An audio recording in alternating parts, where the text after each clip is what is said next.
से पहले पूछे कि लड़की पक्ष है या लड़का पक्ष है, क्योंकि लड़का पक्ष ज्यादा बदमाशी कर रहा है, नियम का उल्लंघन लड़का पक्ष ज्यादा कर रहा है। लड़की पक्ष तो नहीं रहता है, तो हम लोग भी जाना है, लेकिन अब ऊपर से आते हुए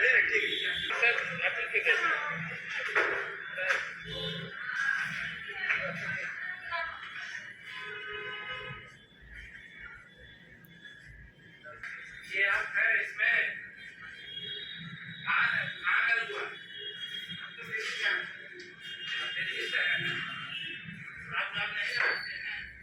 इस पूरे वीडियो में शराबबंदी की बात करेंगे और शराबबंदी के उस कांड की बात करेंगे जिसको लेकर के बिहार में चर्चा गर्म है और सियासत का पारा भी गर्म है। आपको मालूम है कि शराबबंदी के नाम पर बिहार पुलिस ने पटना में एक शादी समारोह में किस तरीके से दुल्हन के कमरे में पुलिस घुस गई और वहां पर बिना महिला पुलिस के वो तलाशी अभियान लेने लगी। जिस शराबबंदी को लेकर के मुख्यमंत्री नीतीश कुमार अपनी पीठ थपथपाते नहीं थक रहे हैं और इस बात को लेकर के नीतीश कुमार हमेशा से यह दावा करते रहे हैं, इस शराबबंदी से अगर सबसे ज्यादा कोई खुश है तो वो महिलाएं हैं, बिहार की महिलाएं हैं। लेकिन बिहार की पुलिस ने पटना में जिस तरीके से एक शादी समारोह में दुल्हन के कमरे में जाकर के शराब को लेकर के तलाशी अभियान चलाया है, उसकी आलोचना बिहार की सभी महिलाएं कर रही हैं और हर वर्ग के लोग कर रहे हैं, जिसको लेकर के जिस महिला के नाम पे मुख्यमंत्री नीतीश कुमार ने बिहार में शराबबंदी की थी। हम शराबबंदी की बात करेंगे और उस कांड की, शराब कांड की बात करेंगे जिसको लेकर के बिहार में चर्चा गर्म है और महिलाएं बहुत नाराज हैं नीतीश कुमार की बिहार पुलिस से। बिहार पुलिस ने क्या किया है, इस बात की हम चर्चा आपको इस वीडियो में करेंगे। लेकिन सबसे पहले मैं आपको बताऊं कि बिहार में रोजगार है नहीं, बेरोजगारी चरम पर है और बिहार में इंडस्ट्री लग नहीं रही है। यही वजह है कि बिहार में युवा बड़ी संख्या में पलायन करके मजदूर बनने के लिए दिल्ली, पंजाब, हरियाणा, बंगाल, बेंगलोर और महाराष्ट्र अलग अलग राज्यों में जाते हैं, जिनको लेकर के बिहार के नेताओं में या फिर बिहार के जो ब्यूरोक्रेट्स हैं, जिनको इस तरह की प्लानिंग करनी चाहिए ताकि बिहार में रोजगार उत्पन्न हो सके, बिहार में इंडस्ट्री को लगाया जा सके, इसको लेकर के किसी का ध्यान नहीं है। लेकिन वो लगातार जो बिहार के जो नेता हैं या फिर यूं कहें कि लगातार जो सत्ता में बने हुए नेता हैं, शराबबंदी को लेकर के किस तरीके से पीठ थपथपा रहे हैं, ये बात उन्हें भी मालूम है। आप सभी को मालूम है बिहार में एक वक्त में अपहरण सबसे बड़ा जो है एक तरीके से रोजगार हो गया था और बिहार में आए दिन वहां पर लोगों के अपहरण होते थे, हत्याएं होती थी और अपहरण के नाम पर फिरौती मांगी जाती थी और फिरौती नहीं मिलने पर हत्याएं कर दी जाती थी। लेकिन अब दौर बदल चुका है, अब अपहरण तो कम हो रहे हैं लेकिन बिहार में शराबबंदी के नाम पर एक बड़ा रोजगार जो है बिहार में पैदा हो गया है। ये कितनी नैतिकता की बात है, ये नीतीश कुमार से पूछा जाना चाहिए और इससे कितने सारे युवाओं का करियर बर्बाद हो रहा है, ये बात नीतीश कुमार से पूछा जाना चाहिए। क्योंकि इस पूरे कारोबार में सबसे ज्यादा अगर किसी का नुकसान हो रहा है तो उन युवाओं का हो रहा है जो इस पूरे शराबबंदी की वजह से जो एक नए रोजगार को उन्होंने जन्म दे दिया है और अपनी बेरोजगारी को उन्होंने शराब की होम डिलीवरी से लेकर के शराब माफिया और तस्करी में शामिल होकर के अपना किसी तरीके से अपने और अपने परिवार का भरण पोषण कर रहे हैं। अब सवाल अब लौटते हैं उस मुद्दे की तरफ जिसको लेकर के बिहार में सियासी पारा गर्म है और आपको बताऊं कि जिस जो शराबबंदी को लेकर के नीतीश कुमार अपनी पीठ थपथपाते नहीं थकते थे, जो ये कहते थे कि शराबबंदी से सबसे ज्यादा फायदा अगर किसी का हुआ है बिहार में तो महिलाओं का हुआ है और महिलाएं बहुत खुश हैं।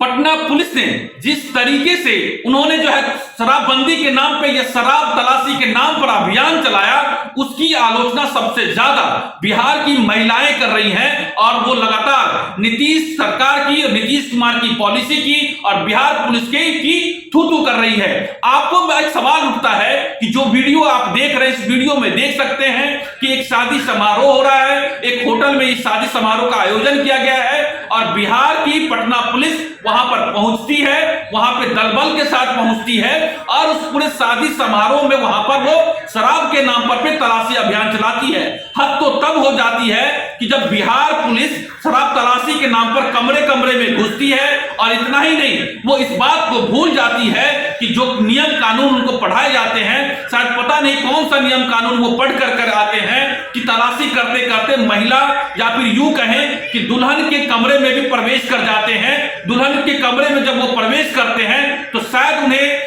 जो कानूनी व्यवस्था है उसके तहत किसी भी महिला के कमरे या फिर अपने साथ में महिला कांस्टेबल को ले जाना भी जो सबसे अनिवार्य होता है, उनको भी ये याद नहीं रहता। और शायद ये एक तरीके से दिखावा है कि किस तरीके से जो बैठक नीतीश कुमार ने शराबबंदी की समीक्षा के नाम पे की है, नीतीश कुमार को सही ठहराने के लिए किस तरीके से अपने आप को काम करते हुए दिखना चाह रही है। सवाल पैदा ये होता है कि नीतीश कुमार की शराबबंदी को लेकर के, मैं ये नहीं कह रहा कि शराबबंदी गलत है, लेकिन सवाल इस बात को लेकर के उठ रहे हैं जिस बिहार में, पूरे बिहार में शराबबंदी है, वहां की राजधानी पटना में और नीतीश कुमार के सचिवालय और नीतीश कुमार के आवास के अगल बगल शराब वहां तक कैसे पहुंच रहा है। आखिर हजारों किलोमीटर का दूरी तय करके, अलग अलग बॉर्डर से तय करके आखिर पटना तक शराब कैसे पहुंच रहा है, यह सवाल सबसे बड़ा अहम है। और यही बात है कि सबसे ज्यादा लोग सवाल इस बात को लेकर के उठा रहे हैं। सवाल यह भी पैदा होता है कि जब बिहार नीतीश कुमार की पुलिस जो है शराब पीने वालों को पकड़ रहे हैं या शराब पीने के नाम पर होटलों में तलाशी कर रही हैं, तो नीतीश कुमार को यह चाहिए कि जिन जेडीयू कार्यकर्ताओं को के दम पर वो अपने वोट को जीतने को लेकर के, या फिर यूं कहें कि नीतीश कुमार अपने बूथ लेवल कार्यकर्ताओं को क्यों एक्टिव नहीं करते कि वो गांव-गांव में एक्टिव हो और शराब जो बंदी उन्होंने लगा रखी है उस शराबबंदी को सफल बनाया जाए। नीतीश कुमार ये क्यों नहीं करते कि अपने पुलिस को ये डायरेक्शन दे कि जिस शराबबंदी को लेकर के वो पीठ थपथपाते हैं और ये कहते हैं कि शराबबंदी बिहार में वापस नहीं होगा और कुछ लोग उनको फेल्यूर करना चाहते हैं, तो आखिर वो कौन से नेता हैं, कौन सा ऐसा माफिया है, कौन सा ऐसा पुलिस का जो सबसे बड़ा अधिकारी है जो इस पूरे शराब की चेन को बनाए रखना चाहता है, या फिर यूं कहें कि नीतीश कुमार के सपनों को रौंदना चाहता है। तो सबसे पहले नीतीश कुमार को यह चाहिए कि उन शराब तस्करों को पकड़ा जाए, शराब माफियाओं को पकड़ा जाए और ऐसे लोगों को पकड़ा जाए, उन नेताओं को पकड़ा जाए जो इस शराब को बिहार को पहुंचाने, बिहार के कोने कोने तक पहुंचाने में जो है वो एक तरीके से वहां पर उनकी मिलीभगत है, या फिर उनको नीतीश कुमार का भय या फिर किसी तरह की प्रशासनिक अमलों का भय नहीं है। सवाल यह पैदा होता है कि नीतीश कुमार जब ये कहते हैं कि किसी चुनाव को जीतने के लिए बूथ लेवल कार्यकर्ताओं की बात कहते हैं, हर बूथ पर उनकी मजबूती की बात करते हैं, तो आखिर नीतीश कुमार अपने उन कार्यकर्ताओं, राजनीतिक कार्यकर्ताओं को ये क्यों नहीं कहते कि वो तमाम कार्यकर्ता उनके जेडीयू के या फिर यूं कहे कि उनके सपनों का बिहार बनाने के लिए, शराब मुक्त बिहार को बनाने के लिए आखिर अपने उन कार्यकर्ताओं को काम पर क्यों नहीं लगाते हैं। काम पर कैसे लगाएंगे? सवाल यह पैदा होता है कि जिस बिहार में बेरोजगारी हो, जहां पर रोजगार के नाम पर युवाओं को आंदोलन करना पड़ता हो, आखिर ऐसा तो नहीं कि नीतीश कुमार के वही बूथ लेवल के कार्यकर्ता, नीतीश कुमार के भी कार्यकर्ता हो सकते हैं कि वो इसी काम में व्यस्त हो जहां से वो 2 का 4 बनाया जा सके। ऐसे तमाम सवाल हैं जो उठ रहे हैं, जो आप तमाम वीडियो आप देख रहे हैं, इस वीडियो में देख रहे हैं कि किस तरीके से बिहार की पटना पुलिस है वो एक शादी समारोह में पहुंचती है, जहां पर वो शादी इतना भी कम से कम एक नैतिकता, इतना भी सामाजिकता होती है कि इस तरह के कार्यक्रम में वहां पर बहुत ही संवेदनशीलता के साथ जो है जाया जाता है। और किसी की क्या मसाल की जब बिहार की पुलिस दलबल के साथ पहुंचे और ऐसे समारोह में जहां पे खुशियां हो, जहां शादी का समारोह हो, वहां पर किसी में रंग में भंग न पड़ जाए। यही वजह है कि लोग जो है किसी तरीके से हाथ जोड़ते हुए पुलिस जैसा जैसा कह रही है वैसे वैसा वीडियो में कहते हुए दिख रहे हैं। सवाल यहां पर यह उठ रहे हैं कि आखिर ऐसी कौन सी जरूरत आन पड़ी थी कि कमरों की जहां पे शादी हो रहे थे वहां पर उनकी तलाशी लेने की जरूरत पड़ गई। और सबसे बड़ा सवाल यह उठता है कि क्या वो पुलिस अधिकारी इस बात को भूल गए कि जब किसी भी महिला को गिरफ्तार किया जाता है या किसी महिला की तलाशी ली जाती है या किसी महिला के कमरे की तलाशी ली जाती है, तो वहां पर महिला कांस्टेबल की होना बहुत अनिवार्य है या किसी महिला अधिकारी का होना बहुत ही ज्यादा अनिवार्य है। बिहार में नीतीश कुमार ये कहते हैं कि उन्होंने बिहार में सबसे ज्यादा महिलाओं की बहाली की है।